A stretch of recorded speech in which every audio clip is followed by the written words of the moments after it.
I'm Nate Brink, Head of Broker Partnerships at CyberCube.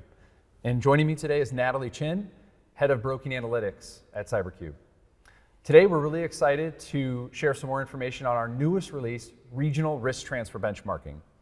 So Natalie, let's just start off by understanding what is risk transfer benchmarking and why is it important?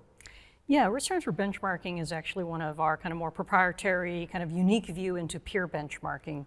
We don't want to just focus on, average limits or something about how much one other company might buy, because each company buys different cyber insurance limits based on their budgets and based on their unique risk exposure. So we want to normalize that conversation so it's more easily comparable.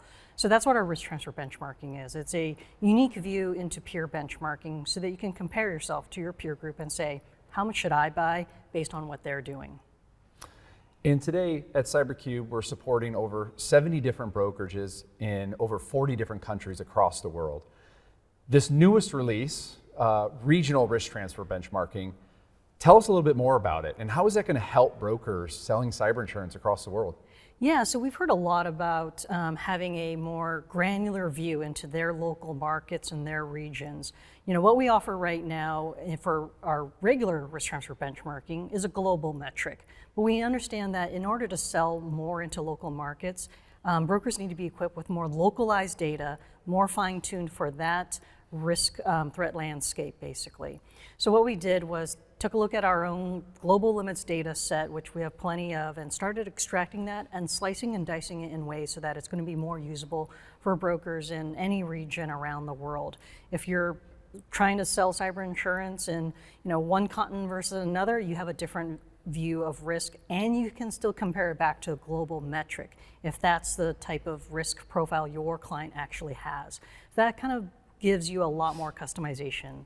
And so it's going to really help a lot of regional brokers to grow their business in their local market. You mentioned local markets. Could you tell us a little bit about some of those markets or regions in which brokers will be able to tailor the data for those conversations? Yeah, for this initial release, we've kind of focused on our kind of 4 key regions that we do with our financial loss modeling as well. So we have APAC, EMEA, LATAM, and North America. And so what we'll end up doing in the next kind of several months, even after this release, is let's cut it even further down to the country level in a lot of big growing markets.